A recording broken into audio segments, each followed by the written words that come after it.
Voulez-vous savoir pourquoi les enfants abandonnent la foi? Pourquoi les églises deviennent vides, tièdes ou mondaines? La réponse est douloureuse. Des chrétiens faibles créent des générations entières qui ne connaissent pas le Seigneur. Tandis que certains hommes et femmes mouraient pour ne pas renier la croix, beaucoup aujourd'hui ont honte de prier en public. Tandis que les martyrs scellaient leur foi de leur sang, les parents d'aujourd'hui sous-traitent le discipulat au culte pour enfants et se demandent ensuite pourquoi leurs enfants sont dans le monde. Si vous ressentez le poids de cette responsabilité, si vous comprenez que votre témoignage est un héritage invisible qui façonne les âmes, alors cette vidéo est un miroir pour vous réveiller, vous corriger et reconstruire ce que vous avez laissé tomber. Charles Spurgeon disait « Si des pécheurs sont condamnés, qu'ils sautent en enfer sur nos corps, que personne n'y aille sans avoir été averti et sans qu'on ait prié pour lui. » Mais où sont ces croyants aujourd'hui? Dans cette vidéo, nous allons exposer les racines de la faiblesse spirituelle moderne et pourquoi, si cette génération ne se lève pas avec courage, le prochain réveil pourrait ne jamais arriver. Le déclin spirituel d'une génération commence là où les yeux ne voient pas, dans les prières qui n'ont pas été faites, les Bibles qui n'ont pas été ouvertes, les exemples qui n'ont pas été donnés. Avant qu'une église ne se refroidisse, une maison s'était déjà éteinte. Avant qu'une société ne sombre dans le chaos, des pères et des mères chrétiens avaient déjà négocié leurs principes. Le premier grand mensonge est que la vraie foi se transmet par la culture. Mais l'Évangile n'est pas héréditaire. Il est vivant, incarné, transmis par le feu. Une génération qui ne fait que assister à la foi de ses parents n'héritera pas de la flamme, elle n'héritera que de la fumée. Charles Spurgeon a écrit « Dieu n'a pas de petits-enfants. Chaque âme doit naître de nouveau. » Et quand les parents abandonnent l'autel familial, l'espace sacré de prière, d'enseignement et de témoignage, ce qui reste, ce sont des enfants vulnérables, spirituellement orphelins même au sein de foyers chrétiens. Ce n'est pas un hasard si nous voyons tant d'enfants de croyants abandonner la foi. La faute n'est pas seulement au monde, ni toujours au diable. Parfois, c'est l'apathie confortable de croyants qui ont confondu religion et commodité. Des chrétiens qui remplissent les églises le dimanche, mais crient, mentent et s'abstiennent, ça de faire le bien pendant la semaine. Des parents qui parlent de Jésus, mais vivent comme s'il n'existait pas. Le problème n'est jamais l'ampleur du péché à l'extérieur, c'est la faiblesse de la conviction à l'intérieur. Voyez-vous, quand le monde crie, il ne fait qu'être le monde. Mais quand l'Église se tait, elle trahit sa mission. Et à la maison, cette trahison prend des formes subtiles, quand les enfants ne voient jamais leurs parents à genoux, quand les paroles de Dieu sont échangées par des écrans et des distractions, quand les erreurs sont normalisées et le péché n'est qu'une phase. Jésus a dit « Tout celui qui veut venir après moi, qu'il renonce à lui-même, qu'il prenne sa croix et qu'il me suive. » Mais quelle croix nos enfants nous voient-ils porter? Quand les parents ne pleurent plus le péché dans la maison, quand il n'y a plus de jeûne pour la délivrance, quand la louange ne devient que de la musique et la parole n'est qu'un discours moral. Le cœur de la prochaine génération est déjà en train d'être façonné, et ce n'est pas par Dieu. Et alors surgissent les crises de foi, le refroidissement, l'abandon de l'Église, le mépris du sacré. Et de nombreux parents, surpris, demandent « Qu'ai-je fait de mal ?» La réponse souvent est non pas ce que vous avez fait, mais ce que vous avez omis de faire. Des parents faibles créent des enfants confus. Des mères silencieuses génèrent des foyers bruyants de ténèbres. Des croyants tièdes produisent une descendance aveugle. Ce n'est pas une exagération. C'est le reflet direct d'une foi domestiquée, confortable et inoffensive. Mais Dieu appelle, encore. Il est encore temps de restaurer l'autel tombé. Il y a encore des genoux qui peuvent se plier, des larmes qui peuvent arroser le sol sec, des cœurs qui peuvent retourner au premier amour. Ce que vous plantez dans votre maison aujourd'hui sera récolté dans l'éternité de vos enfants. Il existe une vérité inconfortable que peu ont le courage d'affronter. Le monde ne détruit pas la foi d'un enfant avant qu'un chrétien omisif n'ait échoué à la vivre. La plus grande menace pour la nouvelle génération n'est pas l'athéisme, ni l'hédonisme, ni la culture pop, c'est la contradiction flagrante au sein des foyers dits chrétiens. La Bible n'a pas été faite pour décorer des étagères, ni la prière pour des moments de désespoir. Mais combien d'enfants grandissent en voyant une religion d'apparence? Combien assistent à des cultes dominicaux fervents et, des heures plus tard, à des disputes, des grossièretés et de la froideur au sein du même foyer. Charles Spurgeon avertissait « Il est plus facile d'enseigner par l'exemple que par les mots. Les enfants apprendront plus en observant votre vie qu'en écoutant vos conseils. » Et qu'ont-ils vu? Des hommes qui lèvent les mains à l'église, mais claquent les portes à la maison. Des femmes qui parlent de foi, mais cultivent la rancune. Des parents qui exigent le respect, mais vivent sans sainteté. Quand l'Évangile n'est pas vécu avec vérité, il devient une caricature pathétique. Et c'est exactement ce que beaucoup de jeunes perçoivent. Une foi fragile, une vie sans cohérence, un Dieu qui n'apparaît que dans des phrases toutes faites et des t-shirts évangéliques. Cette incohérence est le poison le plus subtil de la foi familiale, et le plus tragique. Elle ne crie pas, mais elle corrode. Un enfant ne confrontera guère ses parents en disant « Vous êtes hypocrite », mais son cœur absorbera ce jugement en silence, et quand il grandira, il s'éloignera. Non pas parce qu'il était rebelle, mais parce qu'il n'a rien vu de digne d'être suivi. La parole nous montre un autre chemin. En Deutéronome 6, 6, 7, Dieu ordonne « Ces paroles que je te prescris aujourd'hui seront dans ton cœur. Tu les inculqueras à tes enfants, et tu en parleras quand tu seras dans ta maison, quand tu iras en voyage, quand tu te coucheras et quand tu te lèveras. » L'enseignement de la foi ne commence pas à la chair, mais à table, sur le canapé, dans les décisions du quotidien. L'autorité spirituelle d'un père ne vient pas du ton de sa voix, mais de la cohérence entre ce qu'il prêche et ce qu'il vit. Et quand cela se produit, quand il y a unité entre parole et action, entre enseignement et témoignage, alors le cœur de la nouvelle génération n'écoute pas seulement parler de Dieu, mais le voit incarné dans le comportement des parents. Spurgeon a un jour affirmé « Rien n'effraie plus l'enfer qu'un père à genoux et un foyer guidé par la parole. Mais qu'avons-nous vu? Des parents debout, courant après les biens, et des foyers guidés par des écrans. Beaucoup prient pour un réveil, mais ignorent que le premier réveil commence dans la chambre des enfants avec une Bible ouverte et un père présent. Il n'existe pas de véritable discipulat là où le temps avec Dieu est toujours reporté. Le résultat? Une génération qui apprend que Dieu est facultatif, que la foi est un accessoire, que la prière est un dernier recours et non une première réponse. Une génération ainsi grandit faible, distraite et spirituellement sous-alimentée. Mais il y a une espérance, et elle commence par le repentir, avec des parents qui assument leurs fautes, avec des mères qui recommencent à prier avec leurs enfants avant de dormir, avec des foyers qui choisissent d'être des autels et non de simples abris temporaires. Il ne s'agit pas de perfection, il s'agit de vérité, parce que quand l'exemple est restauré, la foi refleurit. Et le monde peut bien offrir ses banquets, d'illusions, mais l'âme qui a été nourrie de présence, de vérité et de crainte du Seigneur, celle-là ne se satisfera pas de miettes. La décadence spirituelle d'une génération commence lorsque la crainte de Dieu cesse d'être une réalité intérieure et ne devient qu'un concept décoratif. Et c'est ce que nous avons vu. Des enfants et petits-enfants grandissant sans de la révérence, sans aucune trace de crainte, se moquant de ce qui est saint, traitant le péché comme un passe-temps et l'éternité comme une fiction.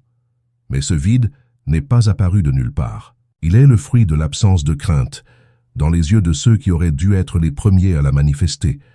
Quand les parents ne tremblent plus devant la parole, quand les dirigeants se divertissent avec le sacré, quand la prière devient une simple formalité, les enfants comprennent, même sans mots, que Dieu est insignifiant. Charles Spurgeon disait « L'homme qui ne craint pas Dieu n'a aucune raison d'être craint par aucun autre. » Et ce que nous voyons aujourd'hui, ce sont des hommes qui désirent le respect, mais ne le génèrent pas parce qu'ils ont perdu la racine de tout vrai respect, le crainte du Très-Haut.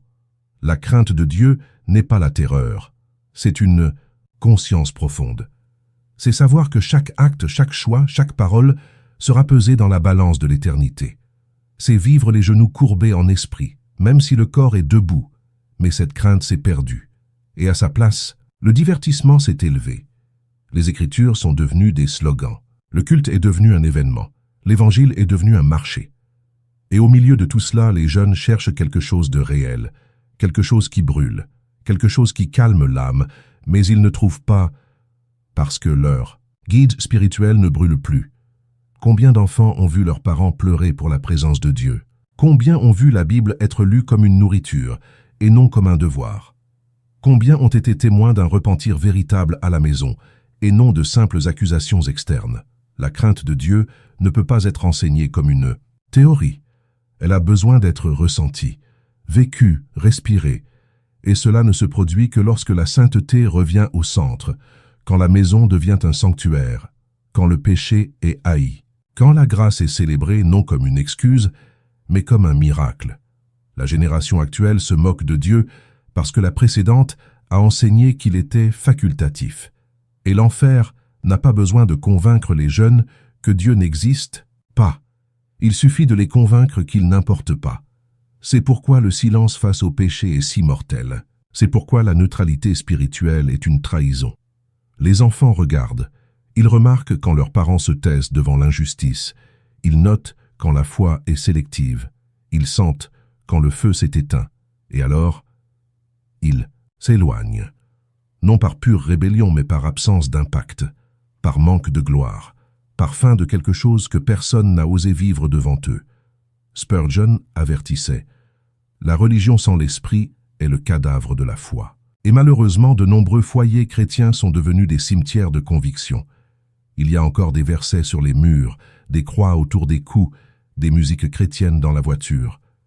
Mais la crainte, la sainte crainte, elle est partie depuis longtemps, et sans crainte, la foi devient tradition, l'adoration devient spectacle, le foyer devient une scène, et la génération suivante se perd.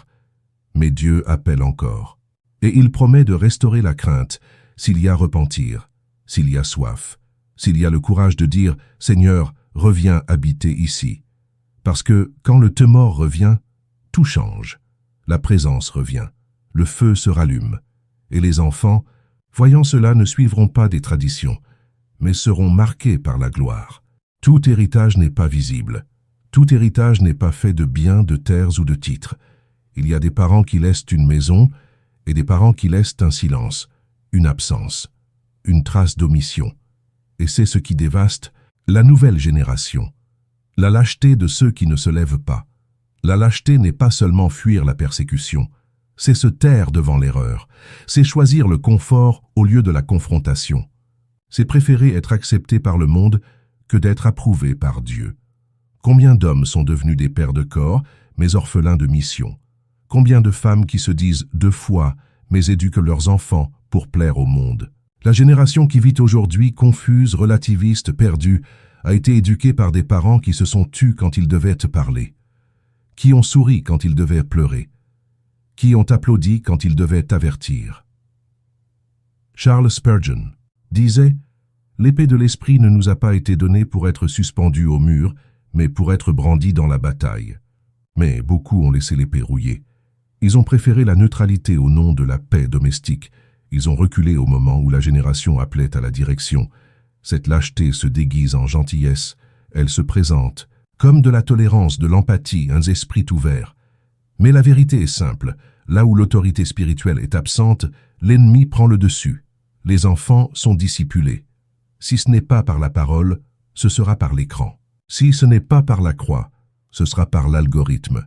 Si ce n'est pas par des hommes et des femmes remplis de crainte, ce sera par des influenceurs remplis de vanité. Et au final, ce qui reste est une génération façonnée par des voix étranges, parce que les porte-paroles de Dieu ont décidé de se taire. Spurgeon avertissait, « Le monde n'a pas besoin d'églises décorées, mais de saints remplis d'audace. » Et cette audace commence à la maison, dans la discipline, dans l'intercession, dans l'exemple, dans le fait d'élever la voix quand l'erreur s'installe, même si cela fait mal. Mais il y a un problème. Beaucoup de parents veulent que leurs enfants suivent Dieu, mais ne veulent pas payer le prix de devenir des leaders spirituels. Ils veulent des enfants obéissants, mais sont spirituellement apathiques. Ils veulent des enfants purs, mais remplissent le foyer de divertissements toxiques. Ils veulent des enfants de foi, mais ne les ont jamais appelés à prier. Ils veulent des enfants engagés envers la vérité, mais ils négocient eux-mêmes des principes tous les jours. Le résultat est prévisible. Des chrétiens fragiles génèrent des disciples confus. Et la confusion devient la norme. La tiédeur devient la culture. Et le royaume de Dieu perd du territoire. Au sein de l'Église, même Mais tout n'est pas perdu. Il existe un reste. Un peuple qui comprend encore que la spiritualité n'est pas performance, c'est la guerre. Qu'un foyer n'est pas seulement un logement, c'est une tranchée. Que les enfants ne sont pas des trophées sociaux, mais des âmes éternelles, confiées par Dieu. La restauration commence lorsque la lâcheté est confrontée, quand des hommes et des femmes arrêtent de sous-traiter leur mission spirituelle, quand ils acceptent que oui, être père, être mère, être mentor, c'est porter une croix. Et la gloire de cela n'est pas dans les applaudissements, mais dans le silence des cieux disant « Celui-ci a fait sa part ». Votre génération peut encore changer la prochaine, mais non pas avec des théories, avec du courage, avec des larmes, avec une foi vécue et non seulement parlée, parce que l'enfer ne craint pas les croyants de la scène, mais il tremble devant des foyers qui deviennent des forteresses. Il existe un type de christianisme qui ne transforme pas, parce qu'il ne coûte rien. Il est léger, agréable, plein de phrases motivantes et de belles chansons. Mais c'est un évangile qui ne saigne pas, et c'est pourquoi il ne guérit pas non plus, ne sauve pas, ne rachète pas. Cette génération a grandi en voyant des leaders qui parlent de croix, mais vivent comme s'il n'y en avait aucune. Ils ont appris l'amour de Jésus, mais n'ont jamais vu personne l'aimer jusqu'à la renonciation. Ils ont été entraînés à se sentir bien, non pas à mourir à eux-mêmes. Et le résultat est sous nos yeux, des églises pleines de gens vides, des louanges fortes, mais des prières silencieuses, des cœurs sensibles à l'opinion publique, mais insensibles à la sainteté. Charles Spurgeon disait « L'évangile qui n'humilie pas l'homme ni n'exalte la croix n'est pas l'évangile de Christ. » Mais ce que nous avons fait est justement le contraire. Nous avons échangé l'humiliation contre le confort. Nous avons échangé la croix contre la scène. Nous avons échangé le sang contre les paillettes. Et alors nous sommes étonnés quand les jeunes abandonnent la foi. Mais la vérité est, comment croire en un Dieu qui exige tout si nous n'avons jamais vu personne lui donner tout? La foi sans sacrifice devient de l'auto-assistance. L'Église sans correction devient un club. La Bible sans obéissance devient un slogan. Et un évangile ainsi ne survit pas à la douleur, ne résiste pas à l'université, ne convainc pas dans la souffrance, ne libère pas de la dépendance, ne soutient pas sur le lit de mort. Parce que le véritable évangile n'invite pas l'homme à améliorer sa vie. Il l'invite à la donner entièrement, à perdre pour gagner, à mourir pour vivre, à se renier soi-même, pour suivre celui qui a tout donné. Cette génération est perdue non par manque de Dieu, mais par manque d'hommes et de femmes qui le révèlent par leur propre vie. Ils n'ont pas besoin de discours. Ils ont besoin de voir une foi qui supporte la trahison. 1. Amour qui continue même quand il n'est pas réciproque. Une espérance qui résiste au diagnostic. Une adoration qui demeure même dans le deuil. L'évangile qui change une génération est l'évangile qui coûte quelque chose. Spurgeon aussi disait « La foi qui ne change pas votre vie ne sauvera probablement pas votre âme. » Combien de parents disent croire, mais leurs enfants ne les ont jamais vus pleurer pour la présence, ne les ont jamais vus jeûner, ne les ont jamais vus confesser leurs péchés, ne les ont jamais vus payer le prix. Alors pourquoi s'attendent-ils à ce que ces enfants livrent leur propre vie à Dieu? Si les parents eux-mêmes ne l'ont pas livré, il faut du courage pour vivre un évangile réel, et encore plus de courage pour le transmettre à ses enfants, parce que les jeunes ne rejettent pas Dieu, ils rejettent des caricatures de lui, des simulacres, des versions light, un Jésus qui ne fait qu'affirmer, jamais confronter, un esprit qui ne fait que consoler, mais jamais convaincre du péché. Mais la bonne nouvelle est, il est encore temps. Dieu appelle encore. Il y a encore des parents qui peuvent plier les genoux. Il y a encore des foyers qui peuvent être purifiés. Il y a encore des enfants qui observent, attendant de voir quelque chose qui les mènera à croire vraiment. Mais ils ne viendront pas par des arguments. Ils viendront par le sang, par l'exemple, par la renonciation réelle. Les chrétiens forts ne sont pas ceux qui parlent fort, ce sont ceux qui saignent en silence devant la croix et qui restent fermes malgré tout. Ce n'est pas le monde qui sera jugé en premier. Ce ne sont pas les impies, ni les athées, ni les blasphémateurs. L'Écriture est claire et terrible. Le jugement commence par la maison de Dieu. 1 Pierre 4, 17. Et c'est pourquoi de nombreux chrétiens se cachent derrière la critique de la société, parce qu'il est plus facile de pointer du doigt l'extérieur que de s'agenouiller devant ce que nous avons négligé à l'intérieur. Mais Dieu ne sera pas moqué. Il n'est pas un concept à manipuler, ni un symbole à afficher. Il est le juste juge, et sa balance commence par les autels que nous avons nous-mêmes construits. Charles Spurgeon disait « Quand Dieu veut châtier un peuple, il commence par nettoyer son propre temple. Et s'il y a une génération faible, perdue, émotionnellement instable et spirituellement sèche, c'est parce que ceux qui devaient être lumière se sont contentés de seulement ne pas être ténèbres. Mais la neutralité ne sera pas acceptée. L'omission sera jugée. La froideur déguisée en prudence sera exposée. Dieu voit tout. Les cultes mécaniques, les prières sans âme, les leaderships vaniteux, les familles qui parlent de lui, mais vivent pour elles-mêmes. Et il ne se tait, pas pour toujours. Le jugement n'est pas seulement destruction, c'est correction, c'est exposition. C'est la colère du Père qui aime, mais ne tolère pas l'hypocrisie de ceux qui l'invoquent des lèvres et le niant par leurs attitudes. Nos maisons sont le premier pupitre, nos enfants, les premiers disciples, notre chambre, le véritable temple. Mais la question est, si Dieu jugeait votre maison aujourd'hui, que trouverait-il? Trouverait-il la peur de blesser étant plus grande que la crainte de Dieu? Trouverait-il un silence sur le péché au nom de la paix familiale? Trouverait-il un évangile sans croix, sans urgence, sans crainte?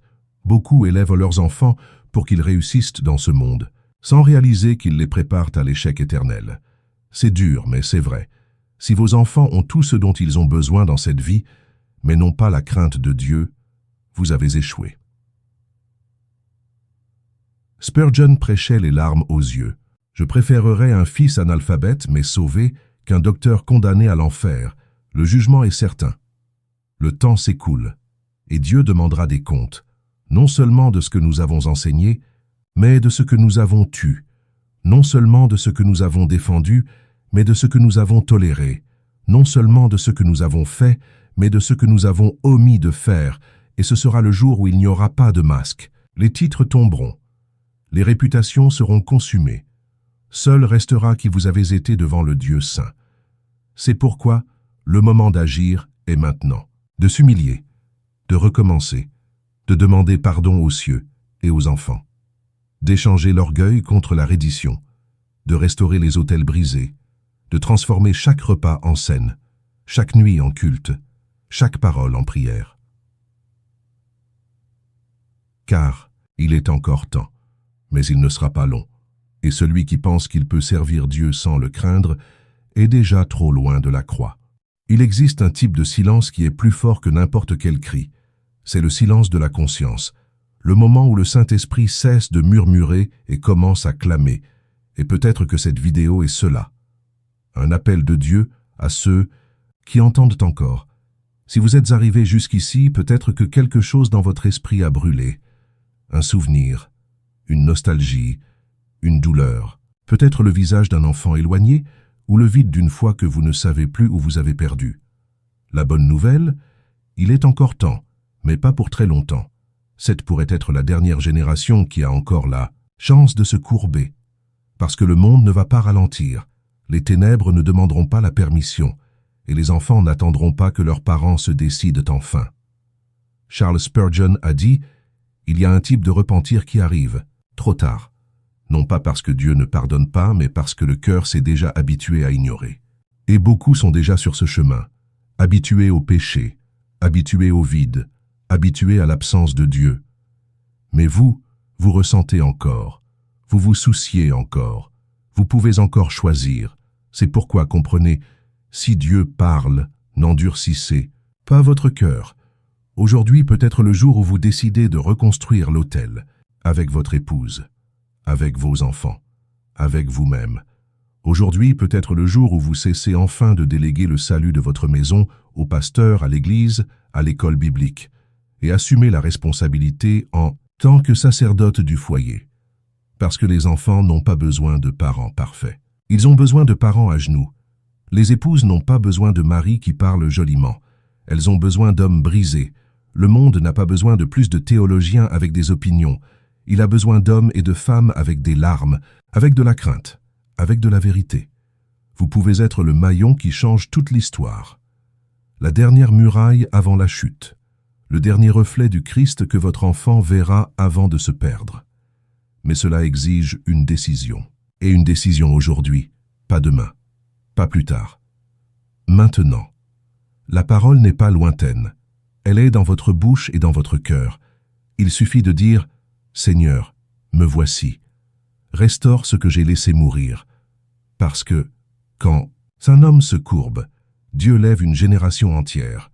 Vous pouvez être faible. Mais si vous êtes faible devant Dieu, vous serez fort devant le monde. Ne permettez pas que l'héritage de votre foi se termine avec vous. Ne laissez pas vos enfants devenir des statistiques. N'acceptez pas que votre maison soit seulement une de plus éteinte sur la carte du ciel. Rallumez le feu. Rompez le cycle. Levez-vous. Et que votre famille, dans des années, dise « Tout a changé ce jour-là. Tout a commencé quand mon père est retourné à l'autel. » Si ce message a touché votre cœur, ne le gardez pas seulement pour vous. Le monde est déjà rempli de silence. Ce dont il a besoin maintenant, ce sont des échos de vérité. Abonnez-vous à la chaîne L'École du Prince et marchez avec nous dans ce voyage de foi sans masque, où la vérité est dure, mais elle guérit, et où il est encore possible de trouver la sainteté au milieu du chaos. Partagez cette vidéo avec quelqu'un que vous aimez. Commentez ci-dessous. Qu'est-ce que Dieu vous a dit aujourd'hui? Nous voulons entendre votre voix, votre histoire, votre lutte, et prier avec vous. Ici, nous ne suivons pas les foules, nous suivons la croix. Soyez le bienvenu. L'école du prince est ouverte, et votre âme a encore le temps d'apprendre comment être fort quand tout semble perdu.